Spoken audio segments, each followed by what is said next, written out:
এক এক করে ধরে বিচার করা হবে, পালাতে পারবে না। গোপালগঞ্জের নাম মুছে দেওয়া হবে। এবার সেনাবাহিনীর গাড়ি ভাঙচুর করায় রেগে গিয়ে একই বললেন প্রধানমন্ত্রী ডক্টর ইউনূস। বিস্তারিত দেখুন পুরো ভিডিওতে।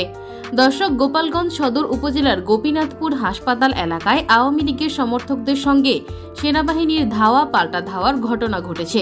এ সময় সেনাবাহিনীর গাড়িতে ভাঙচুর ও অগ্নিসংযোগ করেছে আওয়ামী লীগের সমর্থকরা। শনিবার 10 আগস্ট বিকেলে ঢাকা খুলনা মহাসড়কের উপজেলার গোপীনাথপুর এলাকায় এই ঘটনা ঘটে।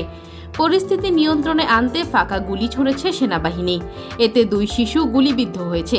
এছাড়াও 4 সেনা সদস্য সহ আহত হয়েছেন অন্তত 15 জন। এদিকে প্রকাশ্যে আওয়ামী লীগ নেতাকর্মীদের সেনাবাহিনীর সাথে এমন আচরণ দেখিয়ে রেগে গেল প্রধানমন্ত্রী ডক্টর ইউনূস। তাই তো সংবাদ মাধ্যমে এসে তিনি বললেন, ওদের এত সাহস কিভাবে হলো? সেনাবাহিনীর গাড়ি ভাঙচুর করছে, এটা আমি কোনোভাবেই মানতে পারছি না। ওদেরকে খুব তাড়াতাড়ি ধরে শাস্তি দেন। এই দায়িত্ব আমি সেনাবাহিনীর হাতে তুলে দিলাম। আমি খুব শীঘ্রই ওদের বিচার দেখতে চাই।